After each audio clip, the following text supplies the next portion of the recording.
నమస్తే సాయిరామ్. ఈరోజు బాబాగారి సందేశం అండి. బిడ్డ, ఆగు తల్లి ఆగు, ఒక్కసారి నేను చెప్పే ఈ మాటల్ని విను, త్రోసిపారేయకు అని చెప్పి ఒక మంచి మాటను మనకు తెలియచేయడం కోసం వచ్చారండి.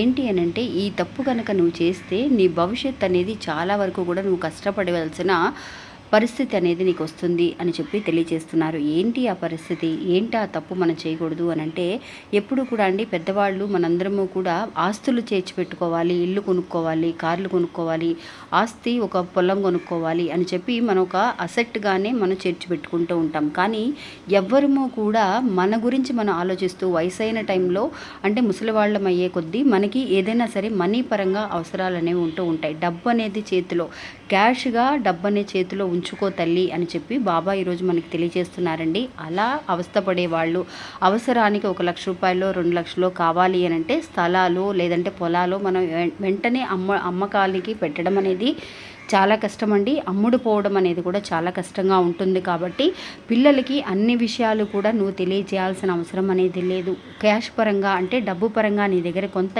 అమౌంట్ అనేది ఉంచుకుని అది నీ కష్టానికి అవసరానికి అవసరమైనప్పుడు ఉపయోగించుకో అని చెప్పి బాబా మనకి తెలియజేస్తున్నారండి. ఎందువల్లంటే పిల్లల్ని కూడా మనం ఎప్పుడు ఎదురు చూడడం కానీ లేదంటే కనుక వాళ్ళ పరిస్థితులను బట్టి వాళ్ళు మారిపోవటం కానీ జరుగుతూ ఉంటుంది. కాబట్టి మనకి అని చెప్పి కొంత సేఫ్టీ అంటే మీకు అని కొంత సేఫ్టీ అనేది ఉంచుకోవడం చాలా మంచిది అని అంటున్నారు. మీరేమంటారు అనేది నా కమెంట్స్లో తెలియచేయండి.